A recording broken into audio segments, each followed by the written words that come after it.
قرائت شاهاثر علامه باباجان غفورов تاجیکان، تاریخی قدیمترین قدیم عصر میانه و دوره نو. گفتاری 32.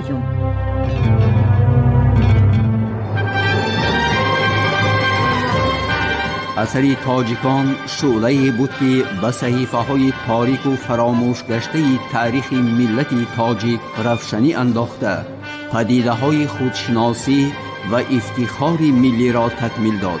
پرزیدنت جمهوری تاجیکستان امامعلی رحمان.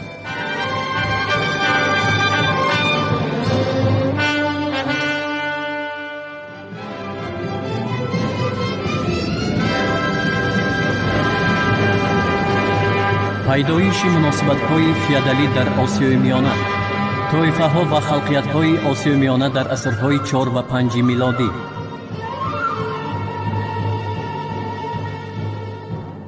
تاریخ سیاسی.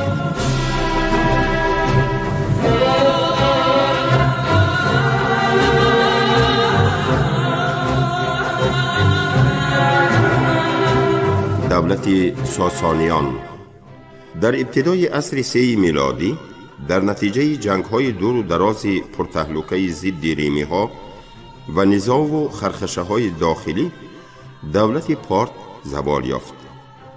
ضدیت صنفی بین اشراف و غلامدار و اهل جماعت و غلامان یک بار تیز و تند شده رفت. در دست اشراف بسیار زمین‌های کشتباغ جمع آمد. برای برپا نمودن اداره دولت چنان مبارزه اوج گرفت که آن توانست هم استحصال کنندگان بیواسطه را در اطاعت نگاه دارد و هم به افزودن اقتدار و ثروت اشراف مساعدت نماید. اشرافان فارس با کاهنان زردشتیه همدستی کرده در این مبارزه مقام نمایان را صاحب شدند. در اول سال 220 میلادی حکمران ولایت استخر در فارس اردشیر یک بابکان ساسانی حاکم تمام فارس گردید.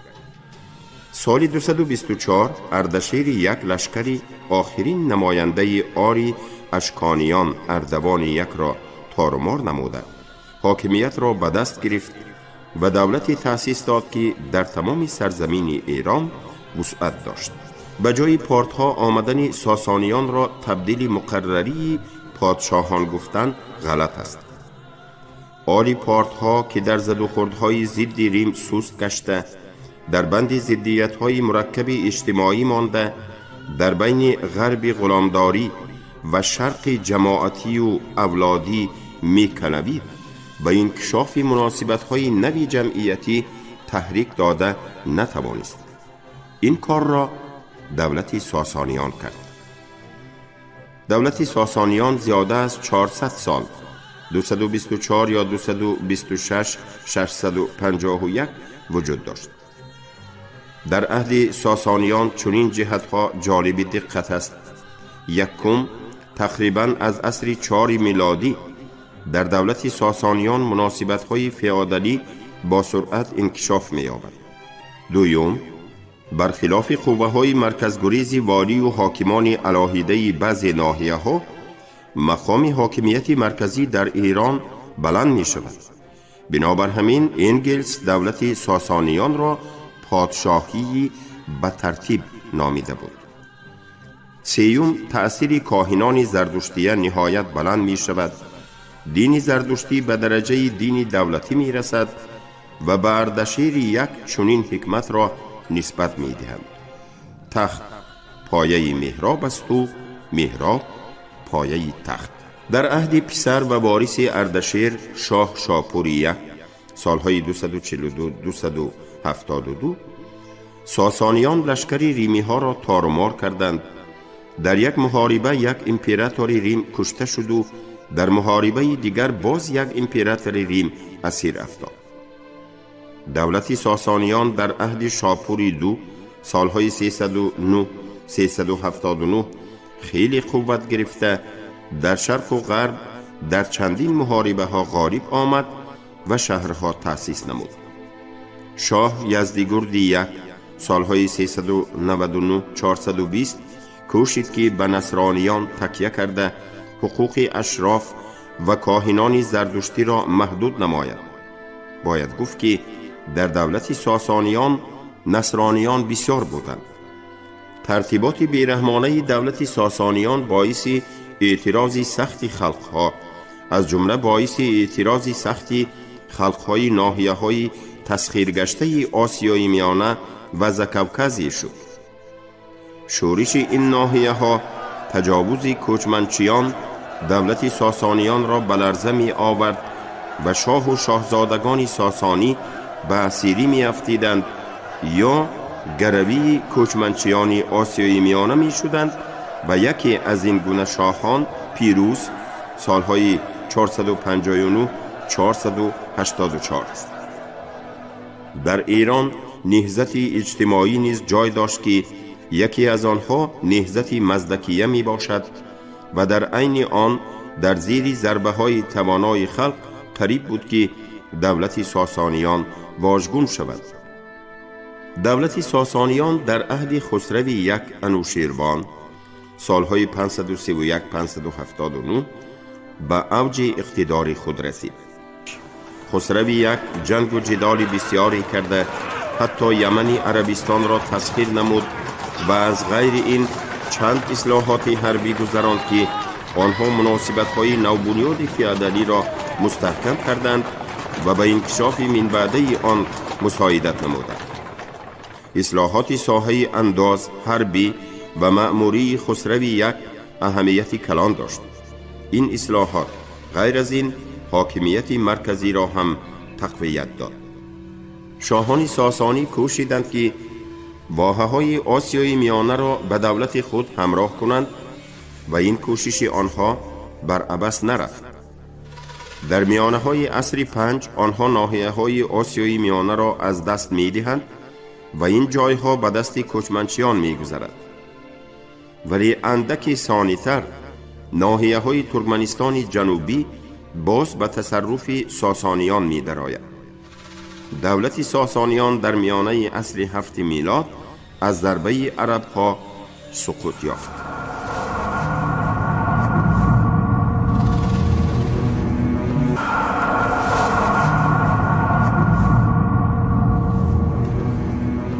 کیداریان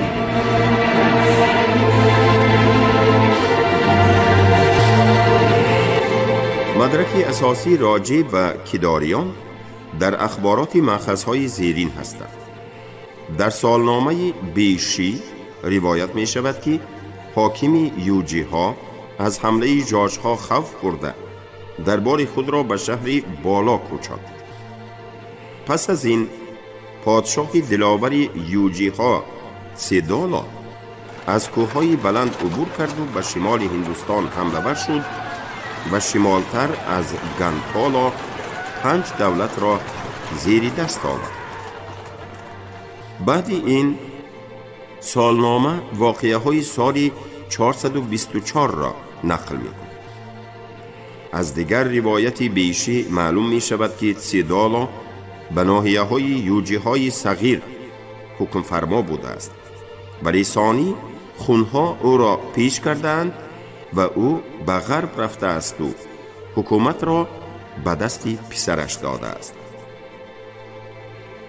چند نوع تنگه ها هستند که در روی آنها با برحمی کیدار کوشانشه نوشته شده است.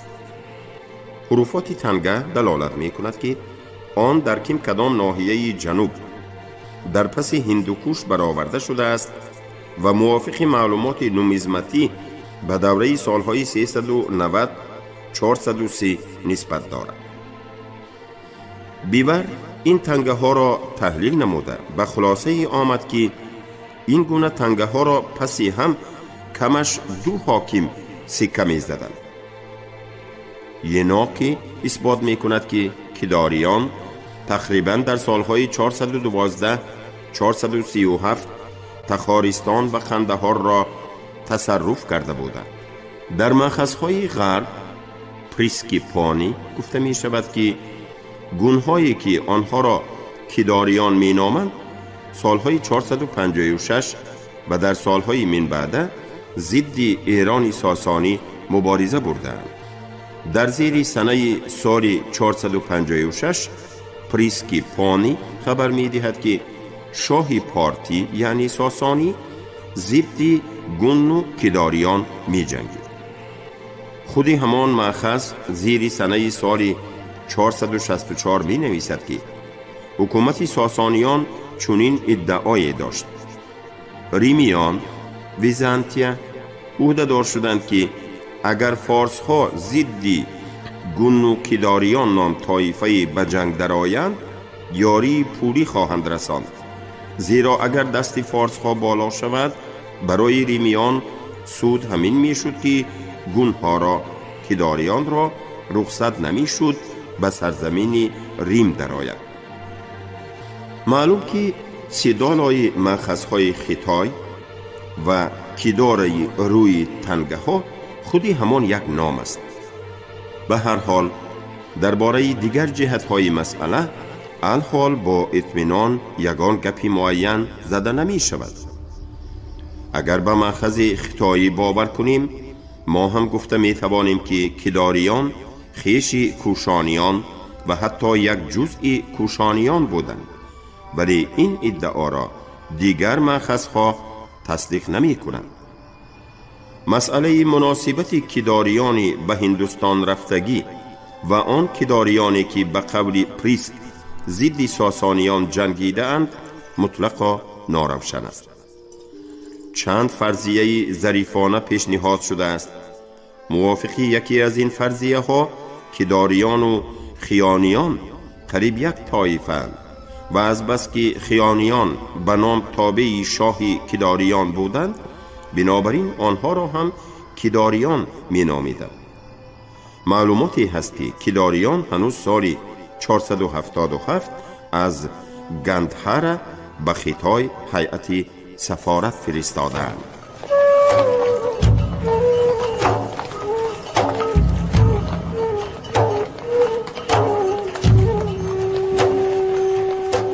خیانیان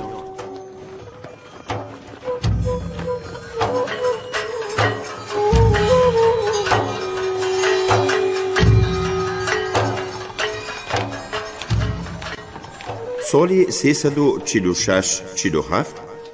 شاه ساسانیان شاپوری دو در سرحد شرقی دولت خود می ایستاد، زیرا به آنجا به قول امیان مرتسیلین خیانیان و اوسنها که خود یوسن می گفتند هجوم کردنی بودند.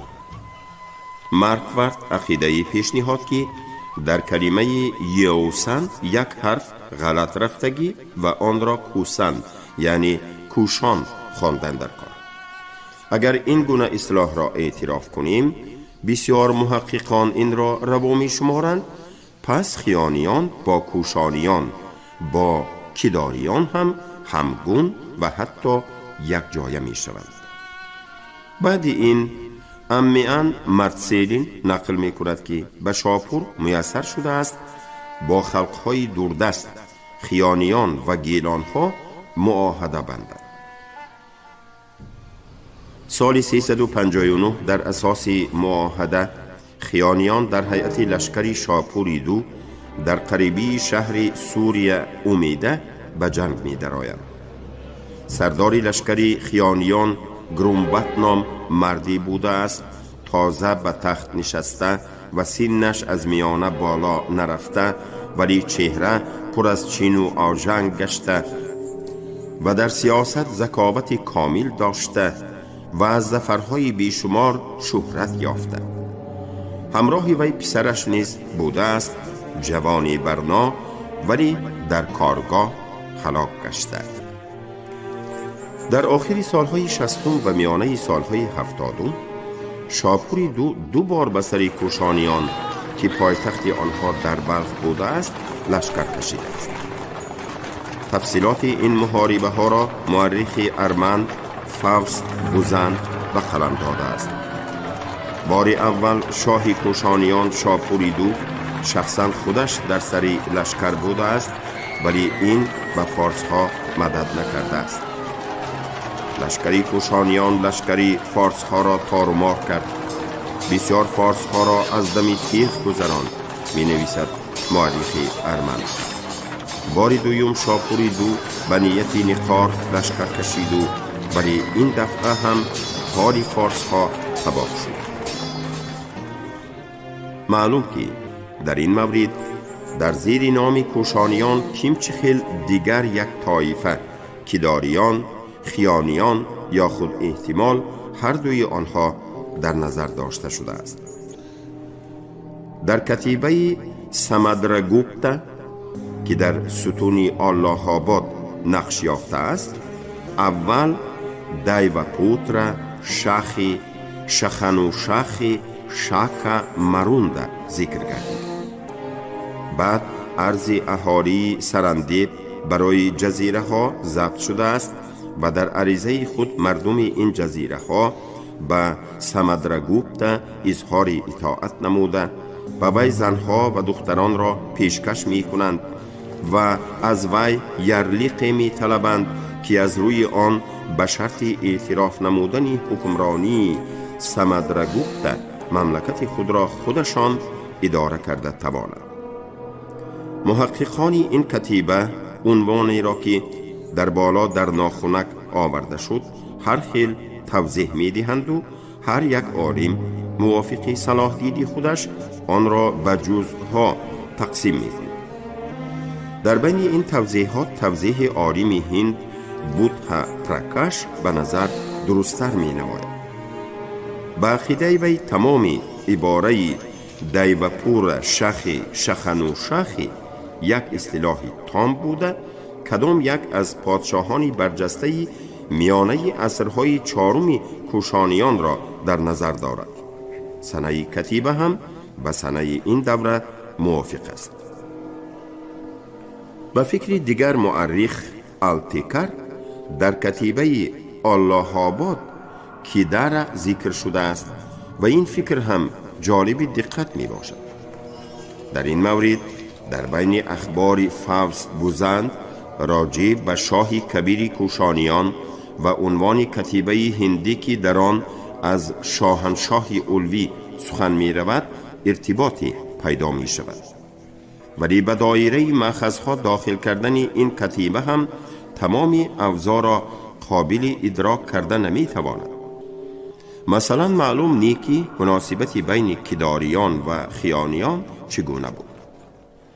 ولی شاید مأخذهای خطایی را به اینابت گرفتن در کار باشد. تا وقتهای آخر عقیده‌ای وجود داشت که آنها درباره خیانیان معلومات نمی‌دهند. الحال عالم یپانی ییناکی اثبات می‌کند که اخبار مأخذهای خطایی راجع به سوده را تسخیر کردن خونها و چنین روایت که آنها حاکم سوده را کشته زمینهای وی را ضبط نمودند و ضمناً حاکم خونی نسل چهارمین پس از آن واقعه ها بوده است به سوخت نسبت دارد و در اینجا زیر نام خونها اصلاً خیانیان محفوظ می باشد.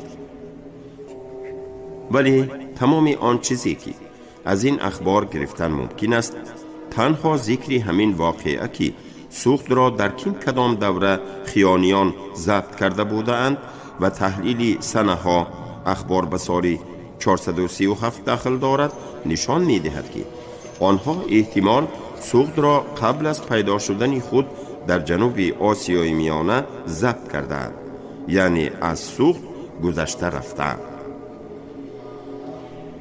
باید قید کرد که در مأخذها خیانیان و کیداریان بین خود آمیخته می شوند و ولی بین معلومات ها درباره خیانیان و هیتالیان حد گذاشتن از این هم مشکل تر است. این گپ به واقعه های نیمه اول و میانه عصر 5 نسبت دارد. مورخان عرب طبری و دیناوری خبر می دهند که به تخت ساسانیان و رخران 5 بهرامی گور سالهای 420-437 نشست و دیری نگذشته به خراسان خاقان ترکان در افتاد و مملکت را به غارت برد. بهرام گور وانمود که به آذربایجان می رود، ولی خودش با احتیاطی تمام پنهانی به ترک ها نزدیک آمد که آنها در قریبی مرو خیمه زده بی پروایانه دم می گیرند.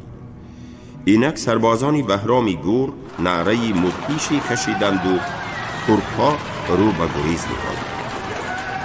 بهرام گور خاقان ترک ها را کشت، زنی او را به دست آورد و لشکری او را تا خودی امودریا تعقیب نمود و در نزد آمول از دریا عبور کرد و به ترک ها نزدیک شده بود که آنها عرض اطاعت نمودند و التماس کردند که بین آنها و خودش سرحد مقرر کند و آنها از این سرحد نخواهند گذشت. بهرام محلی را که به خاک ترک ها خیلی عمیق می رفت انتخاب نمود. فرمود که در آنجا برجی بردارند و اینجا را سرحد تعیین کرد. می نویسد دیناوری. طبری می نویسد که در بین ترک ها و ناحیه هایی که با کشوری ترک ها هم سرحد بود سرحد مقرر کرده شد. وی مفصل نامبر می کند که بهرام گور چی غنیمتی به دست آورده بود، ولی مهمش همین که وی والی خراسان را تعیین می کند و می گوید که قرارگاهی وی در بلخ بود. پس صرف نظر به غلبه وضعیت سرحد شرقی نظارت دائمی را تقاضا داشت. شاید گفته فردوسی راجع به آن که پس از شکست ترک ها اشراف چغانیان و ختلان و بلخ و بخارا مجبور بود به ایران خراج دهد به همین واقعه علاقه داشته باشد. درباره کدام ترک ها سخن می رفته باشد؟ شکی نیست که خودی این نام انخرنیزم است. مارکوارد به دو جهت دقت داد.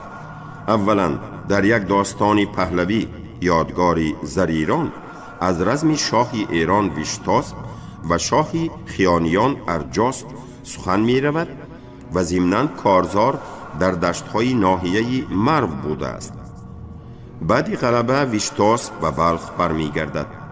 همه این تفصیلات محاربه های بهرام گور را به یاد می آورد.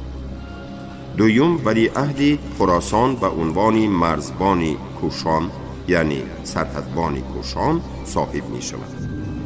مارکوارد در اساس همین به خلاصه ای می آید که بهرام گور در حقیقت به خیانیان جنگیده بود و این خلاصه ای وی باوری بخش است. چرا عنوان ولیعهد بلخ مرزبان کوشان بود؟ این دو سبب داشتنش ممکن. یکم به قول طبری بهرام یکی گور یک قسم خاک هندوستان را که در آن محلها ملک کوشانیان وجود داشت به مملکت خود همراه کردنی بود و اینک عنوان مذکور گویا یک نوع نمایش سیاسی هم بود.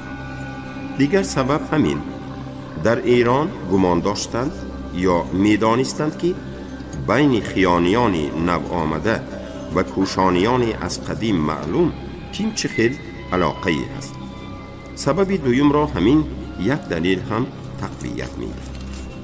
در عهد یزدگرد دو سالهای 438-457 ضد کوچمنچیان شمال جنگ ادامه داشت.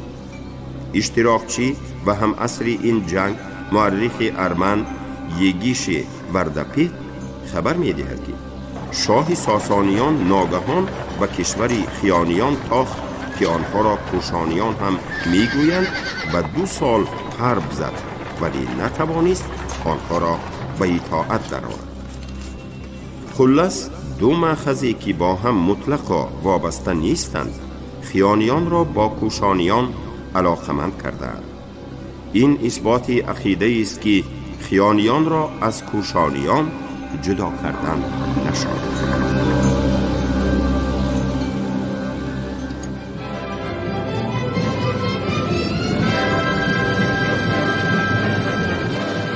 پیدایش مناسبت‌های فیودالی در آسیای میانه.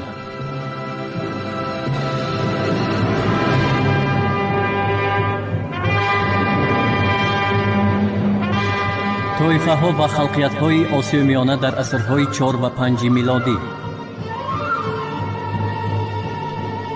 یزدگرد دو حتی مجبور شده است که قرارگاه خود را به شمال کوچاند. اوضاع پرتهلوکه در اینجا زیاده از 10 سال طول کشید. خود همان مورخ ارمن یگیش وردپیت می نویسد که سال 450 یزدگرد لشکری بیشمار گرد آورده رهسپار شد و به کشوری هیتالیان رسید. شاه کوشانیان این را دیده جرأت حرب نیافت و رو به گوشه های دستنارس بیابان فرار کرد.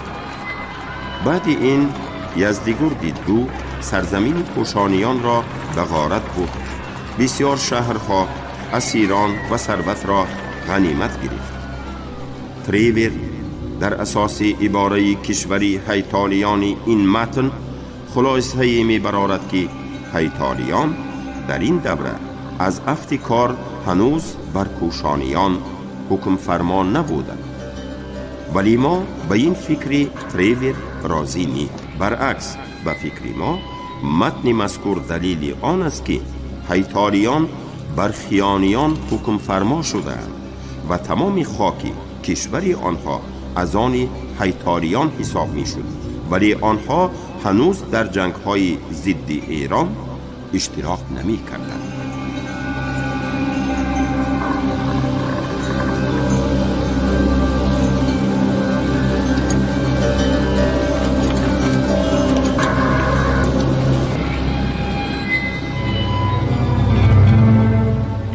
шумо гуфтори 32-ро аз китоби аллома бобоҷон ғафуров тоҷикон шунидед. абдурашид хоҷамқулов хонд. коргардон шералии нағзалӣ.